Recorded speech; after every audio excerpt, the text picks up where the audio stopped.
Well, today I got a lot of brush hogging to do. I got plowing to do, and we're having 2 dry days to rub together. So you can see right here, we got the H. We're going to give them heck, and I'll introduce this tractor to you for all you new viewers and subscribers. I do appreciate that. And then there's only 2 tractors on the farm that I do brush hogging with, the H and one of the Cubs. One of the Cubs, it happens to be the dual Cub, has the 42 Woods 42C rotary mower. And I gotta tell you, man, somebody brought up a good question in the comments on one of the previous videos, and they asked, what would you say the #1 mechanical issue is on these old iron tanks? And my immediate thought was, it's not mechanical really at all, it's neglect. And here it is. This is my 1949 Farmall H with the extended international front end, factory option. I don't want to use the wrong lingo because people get funky on me. You know, I said, oh, you know, when I first got this tractor, it was like, oh, that's factory original. Oh, no, that was a dealer option. So if you don't say the right thing perfectly, you're automatically wrong. It's almost like people sit and just, I call them sharpshooters. But anyways, this is what it is. It's set up for cultivators. The thing is, I don't cultivate with this tractor, but what I found out was that with it out front, it does steer a little bit easier. And when I'm plowing, and I, you know, normally get a little light in the front end, with this extended, it acts as a front weight. So I've really seen no reason to move it in. I know there's people that are very anal about, oh my word, you have a Farmall tractor and it's not a narrow front end. I'm indifferent. You know, I have narrow front end tractors, and I have wide front end tractors, and I love them both. So you know, the only time I don't prefer a front end, narrow front end that is when there's a loader on the tractor. And you know, it's kind of common sense. I mean, I know that a lot of people use loader narrow fronts and they have flat ground, but for my thing is I like a little wider base. I think it just supports the weight a little more. But let's go look at the other brush hogging machine. So this has been nicknamed the Cubby Hole, and not by me, but by a viewer. And I needed a new roof on this barn. And I was like, you know what? I might as well just make an overhang and make the building more useful. And so this is the 1948 Farmall Cub with duals. And I like the option of having the duals on there. I don't do hillsides, but I have a couple of friends that might want me to mow their property, and it's hilly, and that just gives you more stabilization. If I'm mowing through a wetter spot than drier, gives me more traction. It goes from the wheels that slip to the wheels that grip immediately. But this is a Woods 42C, and last year I tinkered around with it, had to change some of the belongings inside there. I was able to order those. If you ask me later, I may be able to tell you the exact site, but right now, dynamite, I can't. And all I know is I was able to get what I needed. And this is just an awesome little machine. I picked this up down at WTC auction, my alma mater, and there's Midnight, my feral cat, and I'm gonna worm you, man. I for a while there I thought it was a female, but then all of a sudden I realized it wasn't. And but yeah, it deserves taking care of, and I will go get you some food. But yeah, Cub 48, and I saw it there, and the guy was asking more than I wanted to pay, and I was believe it or not, I was the back bidder on it. And I don't know if he was confused or what, but nevertheless he came to me and was like, well, make me a fair offer. I says, I already did. And he took it. I was the back bidder, and then the guy that actually was ahead of me, he says, did you just buy that? I says, oh, I was hoping you didn't ask, but yes, I did. And it's just been a whale of a machine. Fun machines. These are fun. I could never figure out the infatuation with the Cubs. You know, you go to some of these tractor shows, and there's guys that are only Cub guys, and I see why, man. They are really neat little machines. But we're going to get the Cub out today, 48 Cub, dualed up, and we're going to get the H out, and we're going to do some Hoggin stocks. One of the other things I like about these Cubs, the dipstick. I don't mind the petcock system, I understand it. Yeah, we're a little dark. And yeah, I'm gonna add some oil to that. Faux show, but it good enough to brush hog today. And we'll check the H. Now, most H's do not have a dipstick, but I did install this quite a few years ago. And I don't know, I just thought it'd be kind of neat. And that's full, and it's dark. I definitely need to change the oil in this tractor. And to be quite honest with you, this tractor needs an overhaul. About 40 to 45 minutes of running it, I start to lose oil pressure. It's a sign of a worn out engine. Let's just simplify it. But she still runs. The one thing that I don't care for are the size of the rears. These are 11 238s. An H needs at least 12 4s. I would even go 13 6s without a problem. And you can see it does do a front wheelie slightly. I like a level hood. You know, it is doing just a slight wheelie. And those are 616s, but with 12 4s it would level right out. The reason I have not done it really hasn't been money. These are Armstrong 11 2s. It's because I'm knee deep in stinking rubber, you know, and they work so good. I just have a hard time taking off a perfectly good, not new, but new-ish, new type tire off. One thing that might expedite the process is these are only 4-ply. And when you're brush hogging, man, you're running over thorns, you might want some 8-plies. But yeah, good old bird here, 6-volt. Let's fire it up. Did I say regulators mount up? Because if I didn't, I just did. All right. Woo! Been a while since I've been in the old H saddle, but pretty sure I remember how to fire the old girl up. Just a little bit of choke, a little bit of throttle, pop her on, hit the button. 6-volt, it'll sound like it ain't gonna start, and then it will.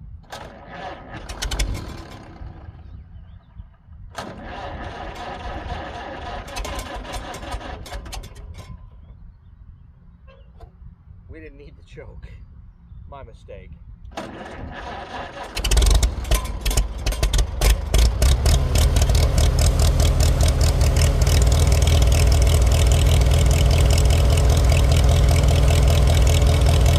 There was a time this tractor kept skipping and I couldn't figure it out for the life of me. I thought, oh, it's missing on a cylinder, missing on a cylinder. I parked it in a barn in the dark and I could see sparks skipping off the top, this top wire right here onto the hood. And I said, ah, there it is. Once I cured that, the old skip to Malou, my darling, stopped.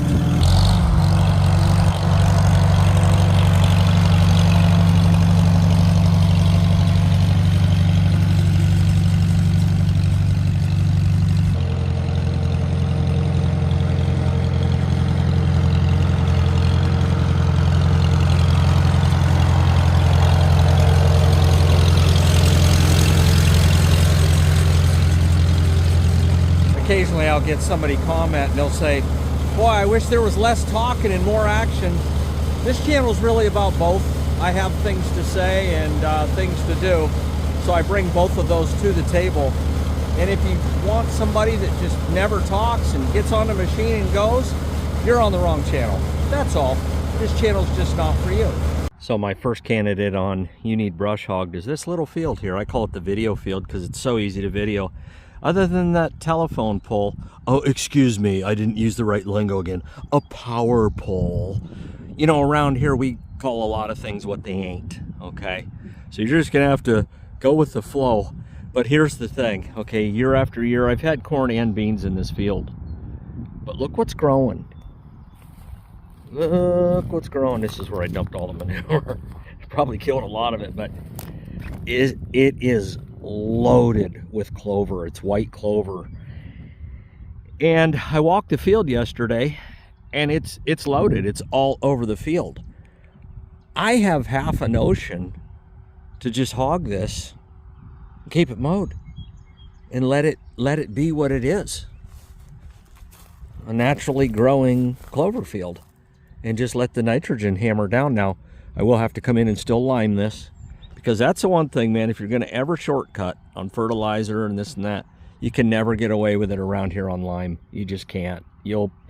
man, 3 years of not liming, you'll drop a whole point. You'll be at, you know, go from 6.5 to 5.5 in a heartbeat. But yeah, I think I run the Hogg through here. There is one big stone out there. It's a dinosaur egg that I'm going to need the 400. I'll roll it in the bucket and then roll it where it should be, not in the field. But good gravy. Clover, anyone? It's just, and it's everywhere. Yeah, there's some goldenrod and stuff growing in here, and I see some burdock and whatnot, but I'll mow this down and see what I really have. Perfect growing weather, man. It's about 80 degrees, and we've had nothing but rain for about 6 weeks. Let's go, let's show and grow.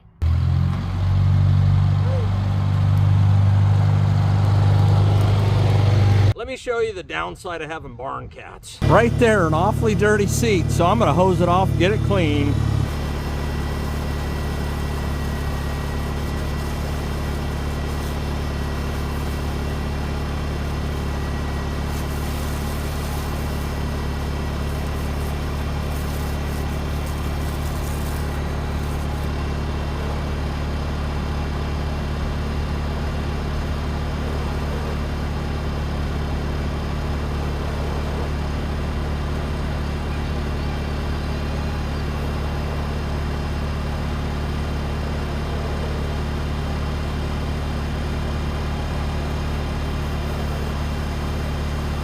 Well, this is where the rubber meets the field.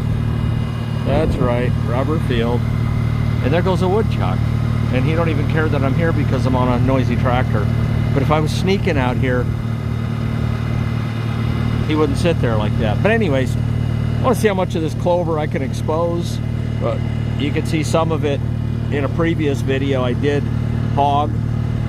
But I'm going to start here, just go up and back and have a good time doing it. Let's go, let's show. Oh, let's go second gear.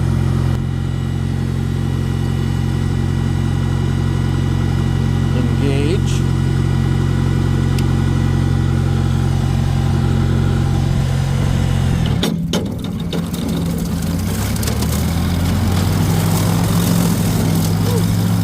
Boy, it ate that like a soup sandwich. My word, Ski.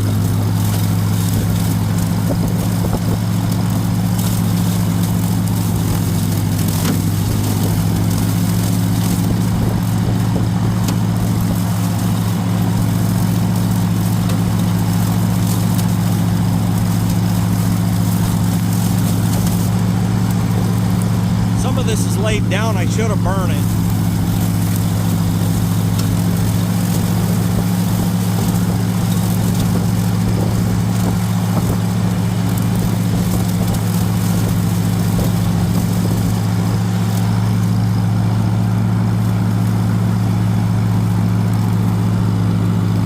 Around we go.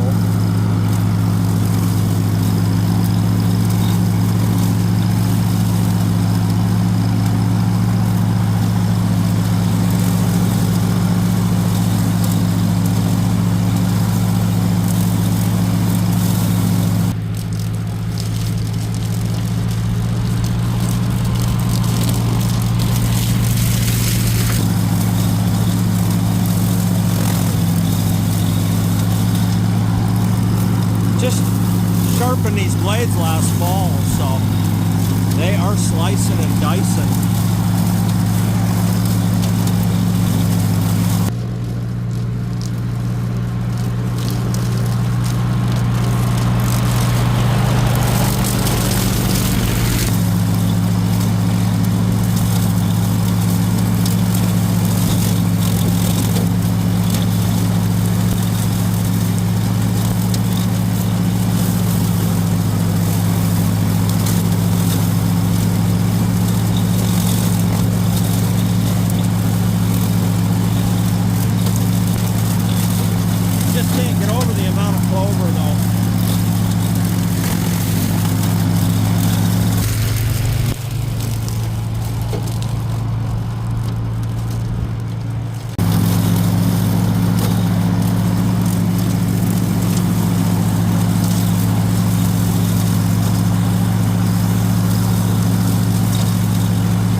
This I just need to take a match to. it's laid down, it's dry, and expose it, and then I could throw clover seed in it. But I see spots that aren't real clovery. I can turn it and spread clover, get a good result.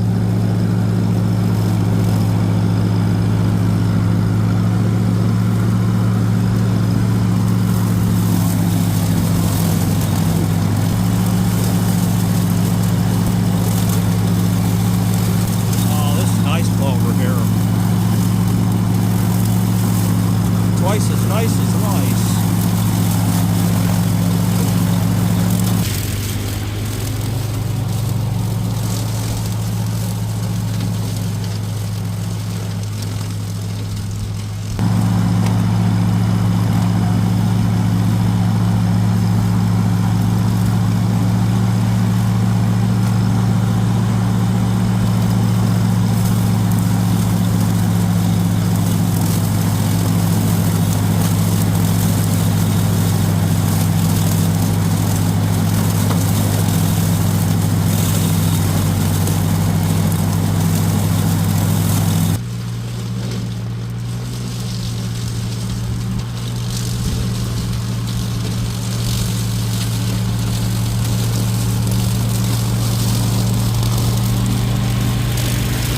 Well, the first of the 49 series, I think, did a really nice job.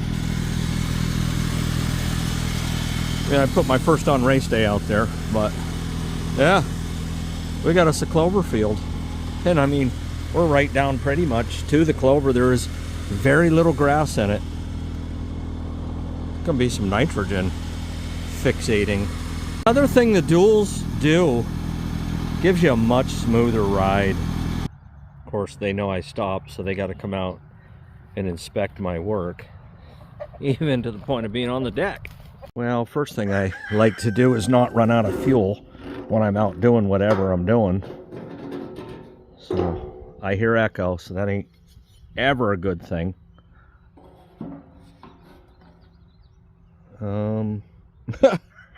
We got about a 1/16 of a tank, if I'm being nice.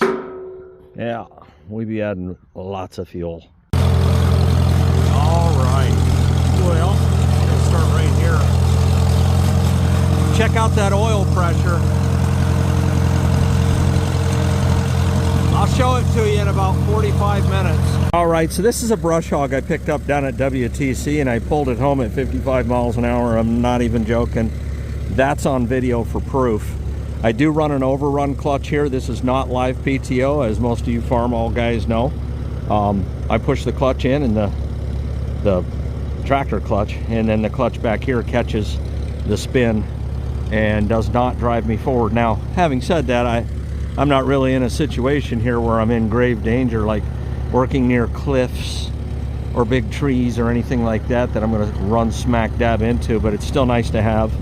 A lot of times you have to cut your PTO shaft a little bit to compensate for that clutch. I did not. I was lucky, but it's not out of the question. But this thing is a beast. Diamond plated all across the top, and it's a perfect match for the H. I initially bought this thinking I was going to pull it with the A, but two guys couldn't lift that tongue up, and I thought, yeah, I'm not into doing wheelies on an A. And the H, you don't do wheelies, so the match was made that day. Let's go, let's mow.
of this grass got really deep really fast.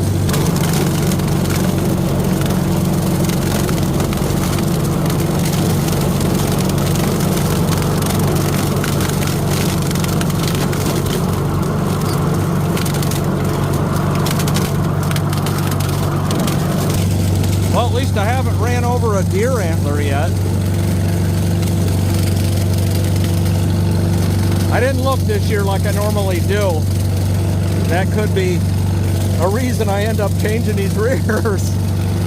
Not that you'd have to, but I just would at that point. It'd be my sign to change them. Well, and that's a wrap. Close show, I'm going to come back and clean this little mist spot up, but yeah, mulched it up pretty good.